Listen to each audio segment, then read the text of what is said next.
Teona, what made you want to tell this story?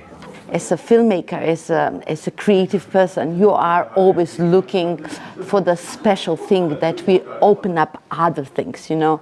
We are here, after all, to change the world. I know it's a great ambition, but yes, so it's, to be more precise, it's a story of Elma, my co-writer. It is a real story.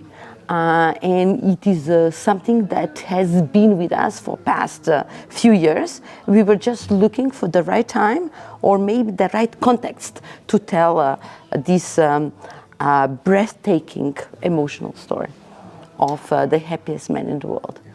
And I know that you did quite a few interviews with people who lived in Sarajevo in the early 90s beforehand.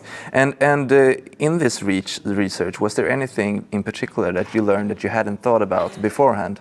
I am from the Balkans, I'm from ex-Yugoslavia, I'm from Macedonia, but I never lived what Bosnian peoples lived. Actually, it was quite a humbling experience.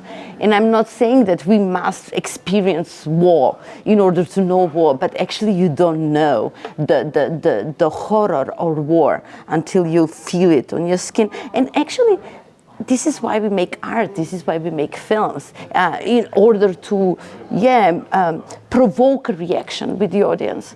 Initially, the story was written for the Holiday Inn. This is this very emblematic hotel in Sarajevo, yellow color, that actually was the place where the journalists during the siege of Sarajevo were standing. We couldn't shoot there, and because of production issues, we had to shoot in Macedonia, in Skopje.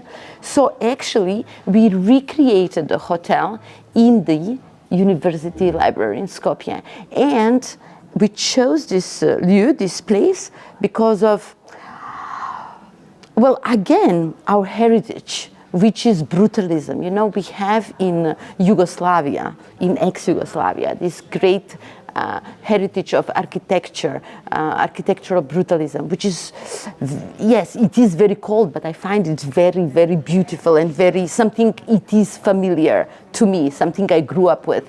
So actually recreating this room and shooting this whole space in this very emblematic brutalist structure was also a way to bring things closer to home, you know, put it in the context of what once was. Can you talk a bit about this sort of balance between, on the one hand, the very serious and maybe traumatic, and on the other hand, the quite humorous? You know, the humor in this film comes naturally. It comes from the situation. So the situation is, I can say it is speed dating. Everybody is looking for love. And then what comes out of this, it is this storm of emotions.